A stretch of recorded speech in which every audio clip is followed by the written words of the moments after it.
Hello,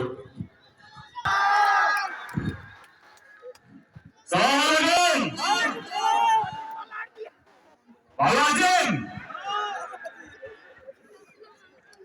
একটা কথা বলতেই হয়, আপনারা কি ভাগ্যবান। 7 মে নির্বাচন শেষ, আমার ঘাটালে 25 মে।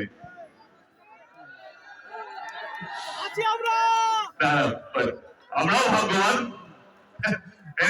আমার মনে হয় কি এখানে আমার আসার দরকারই ছিল না। সরদার ভাই যা বললো তারপরে কিছু বলারই থাকে না, কিছু বলার বাকি থাকে না। প্রথমে 2-4টে কথা বলবো, ভোটটা নিয়ে পরে আসছি।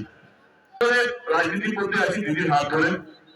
আমার কোথাও যেন মনে হয়েছে শিক্ষিত লোকেদের দরকার রাজনীতির মধ্যে, সে যেই দলেরই হোক না কেন, পড়াশোনা লোক যারা বাংলাকে রিপ্রেজেন্ট করবে। আপনারা সঙ্গে আছেন তো? কারণ আমার মনে